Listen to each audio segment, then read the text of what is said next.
আমরা ধরেন ডোমেন কিনে ফেলছি, suppose websolution.com, sorry bestwebsolution.com domain আমরা কিনে ফেলছি, ধরে নেন। আমরা কিনবো, নেক্সট ক্লাস আমরা একদম কিনে দেখবো আমরা কিভাবে কিনে।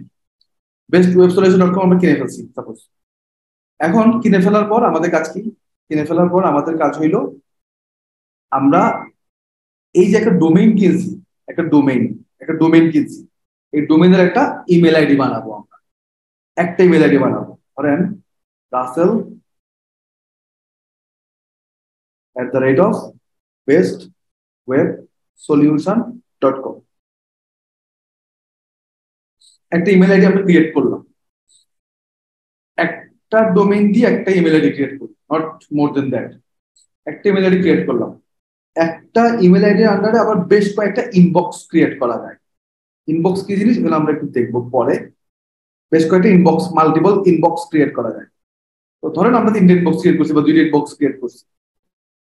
এক একটা ইনবক্সের আন্ডারে আপনি পার ডে 10টা ইমেল পাঠাতে পারবেন। বেশি পাঠানো যায়, কিন্তু বেশি পাঠাবো না, ওই যে ব্লক হয়ে যাওয়ার ভয় থাকে।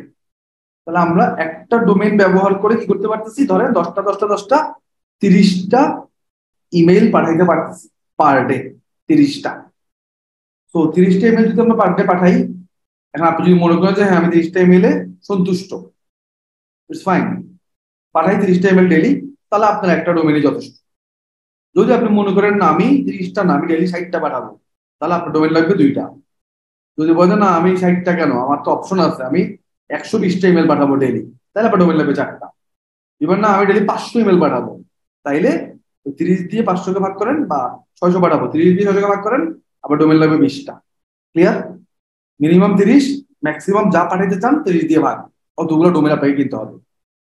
mywebsolution.com, eurowebsolution.com, greatwebsolution.com, bestwebsolution.com, তারপরে ধরেন joswebsolution.com, whatever, যা যা প্রিফিক্স লাগানো যায়। তাহলে এই হইলো আমরা কিভাবে ডোমেইন, মানে ডোমেইন কেন মাল্টিপল কিনতে হয় এবং কয়টার জন্য কতগুলো ডোমেইন কিনতে হবে, আমরা একটা অনুমান নিলাম। আপনি সামনে আরো বুঝতে পারবেন। এখন আমরা ডোমেইন কিনলাম, আমি স্টেপ বাই স্টেপ কথা বলতেছি। ধরেন ডোমেইন কিনে ফেলছি আমরা, ওকে ফাইন, আমরা একটা ডোমেইন নিয়ে কথা বলি, bestwebsolution.com, আমরা একটা ডোমেইনে কিনছি। এক ডোমেইন থেকে আমি 30টা মেল পাঠাবো ডেইলি, কোনো সমস্যা নেই। 30টা থেকে ধরেন আমার সপ্তাহে একটা কাজ পাইলে খুশি আমি। তাহলে এখন আমরা যে একটা ডোমেইন কিনলাম, ফার্স্ট অফ অল দেখেন একটা ডোমেইনের আন্ডারে একটা ইমেল আইডিও খুলছি। এখন আমরা যখন একটা ইমেল আইডি খুলি, আমাদের কি করি দেখেন, একটা ইমেল আইডি আছে আমার, মানে কি আমি আমার ইমেইলে যাব, ইউজার আমরা ইমেল কিভাবে পাঠাই, আমরা আমাদের ইমেল ওপেন করি, ইমেল ওপেন করে ইমেলে ঢুকি, ঢুকে যাকে মেল পাঠাবো তার জন্য টু লিখি, তারপরে সাবজেক্ট লিখি, তারপরে ধরেন আমাদের মেইল বডি লিখি, দেন সেন্ড করি। এই তো, এটাই তো বেসিক স্ট্রাকচার ইমেলের। এখন আপনার এই russell@bestwebsolution.com যে ইমেলটা আমার আছে, আমি যদি এখান থেকে মেইল পাঠাই, এভাবেই তো পাঠাবো নাকি,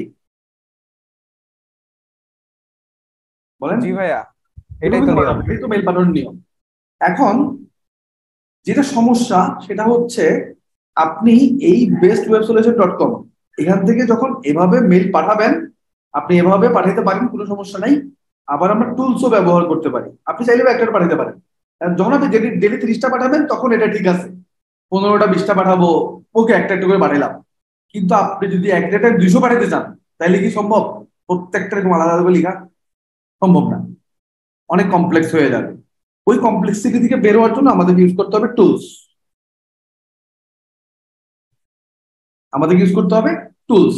আমরা টুলস দিয়ে একটু সামনে কথাবার্তা বলবো। এবার আরেকটা সমস্যা আছে, আরেকটা সমস্যা হচ্ছে, আপনি যখন মেইল পাঠাবেন, যেহেতু আপনি এটা একটা ডোমেইন, আলাদা একটা প্রাইভেট ডোমেইন বা আপনার পার্সোনাল ডোমেইন, আপনি যখন মেইল পাঠাবেন, আমাদেরকে এনশিওর করতে হবে আমাদের মেইল যেন কোনোভাবেই কোথায় না যায়, কোনোভাবেই ইনবক্সের বাইরে না যায়। আমাদের মেইল যেন অলওয়েজ ইনবক্সেই যায়। তো আমাদের মেইল যেন ইনবক্সেই যায়, এইটা এনশিওর করার জন্য আমাদেরকে আরো কয়েকটা টুলস নিয়ে কাজ করতে হবে। বিকজ আমাদের এই যে ইমেলটার, এটার অথেন্টিসিটি মানে গুগলকে এটা যে অথেন্টিক একটা ইমেল এইটা জানাইতে হবে গুগলকে, এটা যে অথেন্টিক একটা ইমেল, মানে এটা যে কোনো স্প্যামিং করার জন্য বানানো হয় নাই, এটা কোনো স্প্যামিং মেইল না, এটা যে একটা অথেন্টিক ইমেল। এই গুগলকে অথেন্টিসিটি দেওয়ার জন্য আমাদেরকে আরো কয়েকটা কাজ করতে হবে, টেকনিক্যাল কাজ, ওগুলো আমরা একটু পরে দেখবো। ওই টেকনিক্যাল কাজগুলো করার আগে আমাদেরকে গুগলের ধরেন গুগল এখন জিমেইল, জিমেইল কিন্তু একটা প্রোডাক্ট, গুগলের একটা প্রোডাক্ট। গুগলের সবগুলো প্রোডাক্ট একসাথে কি বলে, গুগলের সবগুলো প্রোডাক্ট একসাথে একটা বান্ডেলের মধ্যে পাওয়া যায়, যেটাকে জি সুইট বলে। আমরা এই জি সুইটের ভেতরে কিছু কাজ করতে হবে, আবার চাইলে আপনি জিমাসও ব্যবহার করতে পারেন। এটা ইমেল পাঠানোর আরেকটা প্ল্যাটফর্ম, গুগলেরই একটা প্ল্যাটফর্ম, চাইলে জিমাসও ব্যবহার করতে পারেন। কারণ আমরা একটু সামনে কথা বলবো ডিটেল, জাস্ট আমি বেসিক একটা স্ট্রাকচারের ধারণা দিচ্ছি। তাইলে স্টেপ গুলো বুঝেন। এই অথেন্টিসিটি এনশিওর করার জন্য আমরা জি সুট, জিমাস এগুলো নিয়ে কিছু নাড়াচাড়া করবো, একটু কনফিগারেশন নিয়ে কাজ করব। সো আমরা যখন একটা ডোমেইনের আন্ডারে একটা ইমেল আইডি ক্রিয়েট করব, ওই ইমেল আইডিটাকে আমাদের কনফিগার করতে হয়। কেন কনফিগার করতে হয়? অথেন্টিসিটি ক্রিয়েট করার জন্য, ডোমেইনকে ভেরিফাই করার জন্য। এই ডোমেইনটা যে আমার, আমি যখন একটা থার্ড পার্টি টুলস এর মাধ্যমে ইমেল মার্কেটিং করব, দেখেন ধরেন কথার কথা, একটা থার্ড পার্টি টুলস এক্সাম্পল হিসেবে নিচ্ছি, যে টুলস এর নামই হচ্ছে এক্সাম্পল, কথার কথা। এই এক্সাম্পল নামে একটা টুলস থেকে আমরা হচ্ছে মেইল পাঠাবো। এখন এক্সাম্পলকে আমি বললাম যে ভাই এই Russell@, বেস্ট ওয়েব সলিউশন ডোমেনটা আমার বা ইমেলটা আমার। ও কিভাবে জানবে বেস্ট ইমেল সলিউশন ডট আমার? ওকে জানাইতে হবে না? ওকে জানাইতে হইলে আমার কি করতে হবে? ডোমেনকে ভেরিফাই করতে হবে না? Yes or not? ওকে তো দেখাইতে হবে, আমার ভেরিফাই করে দেখাইতে হবে। ঠিক এইভাবে আমাদেরকে কি করতে হবে, আমাদের জি সুটকে বা জিমাসকে বা আমাদের গুগলের যে টুলস, তাকে আমার বুঝাইতে হবে যে ভাই আমি ভাই অথেন্টিক, আমার ডোমেইন। এগুলোর জন্য ডোমেইনকে ট্রান্সফার করতে হয়, ভেরিফাই করতে হয়। তো কিছু টেকনিক্যাল কাজ আছে, এগুলোকে আমরা ডিএনএস বলি, এসপিএফ বলি, ডিকেআইএম। ধরেন DNS, domain name server, domain name সার্ভারকে কানেক্ট করতে হয়। এগুলো আমরা টেকনিক্যাল ক্লাস দেখবো সামনে, আমি জাস্ট বেসিকটা বোঝাচ্ছি আপনাকে। টেকনিক্যাল আমরা যখন দেখবো তখন ইন ডিটেল কথা বলবো। এরকম কিছু টেকনিক্যাল কাজ আমাদেরকে করতে হয় ডোমেইনের সাথে। তখন যেটা হয়, আমাদের ডোমেইনটা অথেন্টিক হয়ে যায়, আমাদের ডোমেইনটা অথেন্টিক হয়ে যায়। এবং যখন আমাদের ডোমেইন অথেন্টিক হয়ে যায়, তখন এটা এই ডোমেইনের কোয়ালিটি বেড়ে যায়।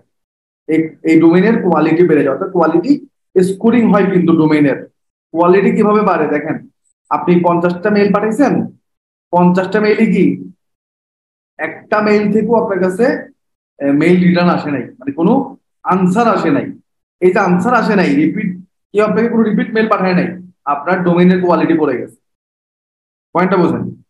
আপনি 50টা মেইল পাঠাইছেন, 50টা মেইলের মধ্যে 20টা মেইল হচ্ছে ভুল, যেগুলোতে আমাদের সফটওয়্যার গিয়ে মেইল পাঠাইতে পারে নাই, ভুল ভুল ইমেল আইডি, আপনার কোয়ালিটি পড়ে গেছে। এভাবে নানাভাবে কোয়ালিটি পড়ে যায়। তো যাই হোক, আমরা ওইভাবেই কাজ করবো যেন কোয়ালিটি না পড়ে, ওইটা তো পরের পার্ট। তো আমরা এই অথেন্টিসিটি ক্রিয়েট করবো আমাদের ডোমেইনের কোয়ালিটি বাড়ার জন্য। আর যখন কোয়ালিটি বাড়বে, তখনই হচ্ছে আমাদের মেইল গুলা ইনবক্সে গিয়ে পৌঁছাবে। এবার বুঝছেন এত কাহিনী করার উদ্দেশ্য কি?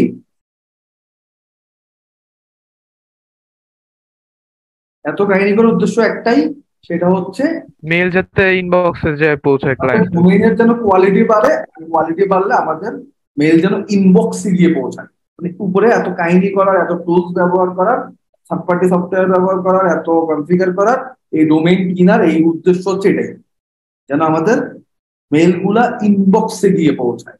কারণ আপনার মেইল যদি ইনবক্সে না যায়, তাহলে ভাই কেউই আপনার মেইল ওপেন করে, মানে কেউই ওই প্রমোশন তো কেউ আসলে ওপেনই করে না, তাই না? প্রমোশন বক্সটাই ওপেন করে না, মেইল তো পরের কথা। পয়েন্টটা বোঝা গেল?